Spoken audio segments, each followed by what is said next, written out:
He is. He's wonderful. He's just really charming and smart and grounded. He's just a really great guy.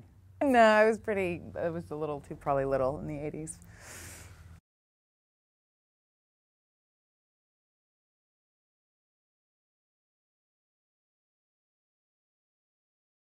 The whole experience was just really amazing. He's such a wonderful man and such a sort of iconic director. So it was such a wonderful opportunity to get to work with Gary, and my storyline was with John and Sophia. But Sophia is just unbelievably hilarious and so gorgeous and sexy, and she just has this innate ability to make every scene funny. You don't have to, as her partner in the scene, you don't even have to really try. Like, Sophia makes everyone look good and makes everyone funnier than they already are. Her timing is so impeccable.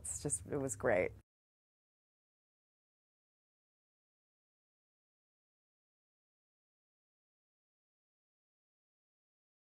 I think Gary has a really beautiful understanding of giving people hope, and making a story feel, making us all watch and be a part of a story and leave the room feeling hopeful about our own romantic lives or our own relationships or our own friendships. He just has this way of warming up your heart a little bit. And, I think that romantic comedies or movies that have hopeful endings or hopeful messages sometimes get a lot of,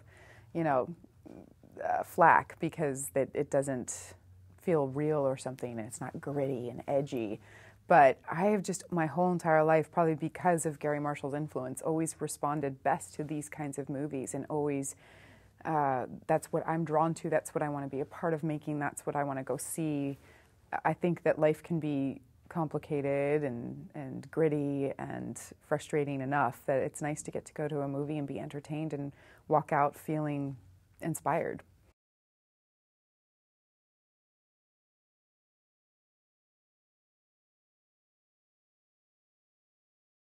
It feels really isolated, so I don't really know how the whole rest of it kind of flows, because it always ends up being different than the actual script, and each one of us sort of were off doing our scenes in this contained kind of environment, so I don't know how it's all come together yet. It feels like vignettes, right? It feels like little stories and different characters for each vignette, and I don't know, I feel like it's such a clever idea, and how they all then sort of interweave and come together and cross over one another in different ways, and I think it's so clever the way Gary can do that, and his writing team is so great, and it's kind of neat.